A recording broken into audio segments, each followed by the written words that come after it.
What's up, Ghosts and Ghouls? It's the one, the only, JT Ripper, and I'm here with Todd of Thunder. And we're back with a horrible conversation. We haven't had one of these in a hot minute. Yeah. We've been preoccupied with October. Yeah, we did a whole lot for October. 31 podcasts. 31 podcasts. That was a challenge. 31 movies. 31 days.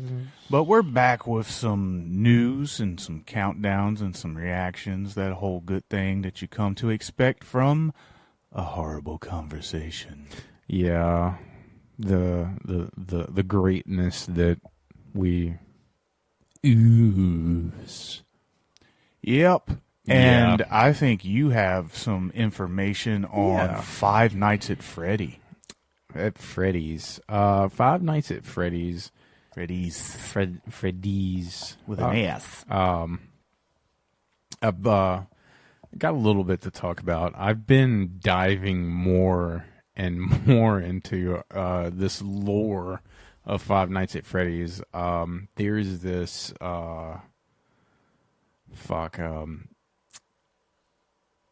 like history of Five Nights at Freddy's. It's like an hour and 50 minutes long on YouTube where they're describing like what goes on. And this is not like, it's a simple game with a complicated story, honestly, but it's really fucking interesting. And after listening to the whole story, I actually like the movie even more now, knowing these characters even better. But Five Nights at Freddy's is made, $73 million this year? Yeah. It's the third highest grossing horror movie this year. Yeah. I think, what was the ones that beat it, like Scream and... No, it beat Scream. Did it beat Scream? Yeah, it beat Scream. It beat Talk to Me. Well, it might have been Saw that beat it then. Nope, beat Saw. It beat Saw. Well, what movies beat it if it's third? I think that fucking the Meg. The Meg 2? The Trench? I think that's the one that was beat that. I fucking don't have the statistics pulled up. But yeah, it made a lot of fucking money. It's I think they said that it's going to be a trilogy now. Well, of course it is. It's Blumhouse. Yeah, Blumhouse likes threes. There's nothing wrong with that. This movie is spectacular. I've also heard that our boy is supposed to come back. Why can't I think of his name right? Matthew Lillard. So, because his character is heavily involved in the story, like he is like the main villain after diving into this lore. So he's very important. If anybody's out there that is listening to this, they're probably like, well, no shit. Five Nights at Freddy's had Peacock's biggest 5-day debut ever in history. Which, I mean, you should know that. I mean, it's a smash hit. Five Nights at Freddy's has the biggest horror film domestic opening weekend of the year. Excuse me, not top 3 of the year. It beat everybody. Well, that makes sense. It made $78 million. And that's the box office, which is fucking crazy because that's just the box office. This also debuted on a streaming service same time as theaters. So if this movie would have just been in movie theaters alone, I believe this movie could have possibly been in the top 10 highest grossing horror movies of all time. Yeah. I mean, it certainly, would seem that way considering everything that you just mentioned. And, I'm not sure how I feel about it. Like, I like the movie, but I'm like, of all time, that, I can't believe it. I really think it's the video game aspect of it that, a lot of non-horror fans probably watch this because they know about the video game or whatever. Probably. And that's okay, it is what it is. It was a good movie, so definitely not going to shit on the movie because we actually liked it. I just really a little do. shocking. It's very shocking. The Five Nights at Freddy's director said that the animatronics occasionally moved by themselves. Well, He could be bullshitting, just feeding you know. into it, but I think it's kind of cool that they tell little stories like that and everything. Just getting people more into it. Five Nights at Freddy's is Blumhouse's biggest ever opening ever in the history. So this is like Blumhouse's big hit. Well, moral of the story is just what you just said. It's a big hit. It's a goodie. I mean, it's one of those you swing and you knocked it out of the park, and good for y'all. Yeah, who would have thought that this would have been like the horror movie of 2023? Like, well, I mean, as far as money wise, right? Like, popularity wise, I wouldn't. I was 50-50 with it because me and you have watched the B-rated versions of these movies. Actually, I watched what is it, Willy Wonderland, the Nicolas Cage one. Mm-hmm. I watched that one last night, and that one's an awesome movie. The Banana Splits horror movie is awesome. If you haven't watched any of these, apparently there's a spoof or spinoff like that plays on it that's not really good that came out at the same time. It's called Freddy's Night or something weird, but excuse me, I saw a trailer and it looked like dog shit. But yeah, that's pretty much the sum of the Five Nights at Freddy's news. I think that if you haven't seen it, go see it. Listen to our review.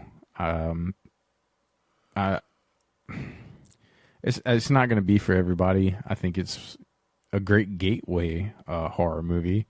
But do you have any news about Pooh, Blood, and Honey 2? No. Cool. I'm going to talk about that. I watched or saw some images of Pooh, Blood, and Honey 2. They redid the costumes for Pooh, Blood, and Honey 2.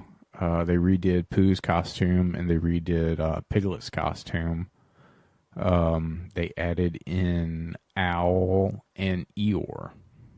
So if you want to Google them, because I can't show you from here what they look like, Owl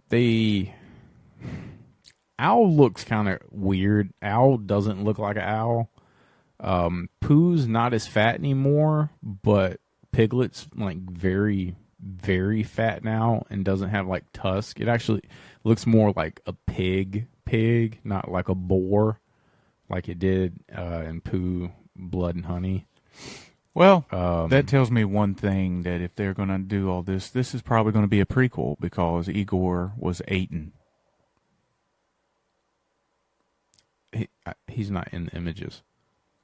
Well, you said Igor. Well, I don't know about Igor. No, that's what you said. You said Al and Igor, isn't it? No, I said Owl and Tigger.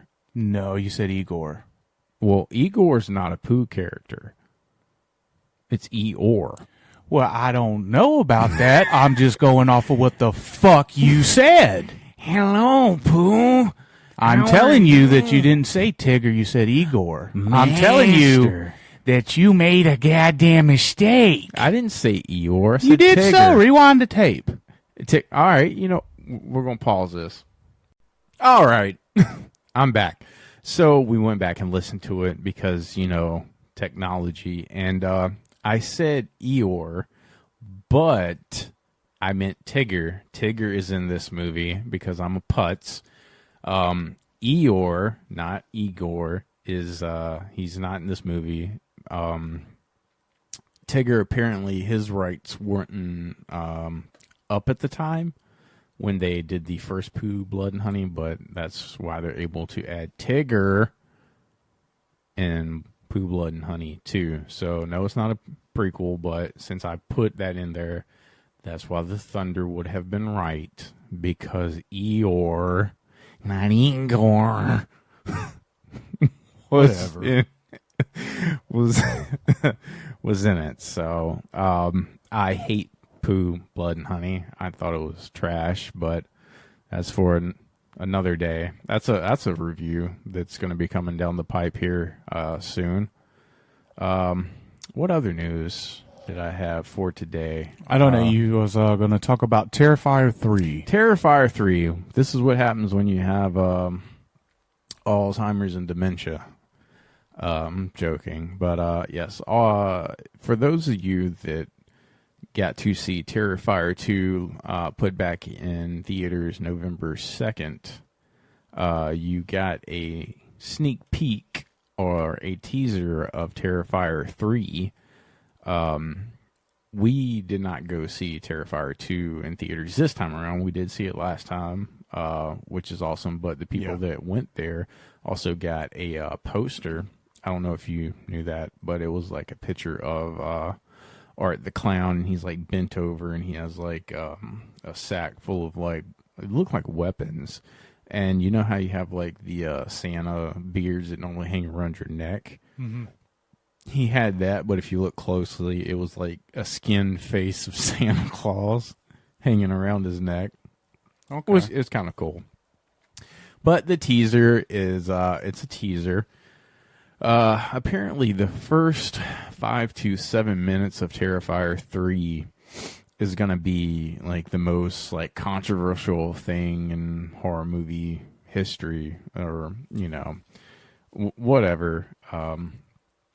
That's what they're baiting people into, you know, thinking and talking about, you know, just getting the people talking about Terrifier 3. I understand that. But, you know, you have this kid comes downstairs and, you know, it's all Christmassy and it's playing Oh Holy Night. And Art the Clown is down there and he says, Santa Claus. And Art the Clown, you know, pops his head up slowly, grabs an axe, and then the music gets very demonic and, like, creepy very quick. And then in Art the Clown fashion, the next scene is him in what looks like a recliner or something, some kind of chair, and he's, like, laid back, and he's, like, kicking his feet, you know, kind of, like, frolicking, you know, kind of, I don't know, being whimsical and singing or tapping his fingers to a Christmas tune and eating cookies and milks while he's covered in blood head to toe and put art on the wall. So it's alluding, the fans are saying, is that he does something horrific to this child. And it's going to shock a lot of people. But I've seen some very disturbing horror movies in my lifetime. I don't think Terrifier 3 is going to horrify me, but those people that are now just getting into, I guess, your very gory horror. I don't know. I feel like Terrifier kind of opened the door for the gore, so to speak. And people are getting more into like gory stuff and want to see more gory stuff. They're probably going to be shocked with whatever Leon does next in his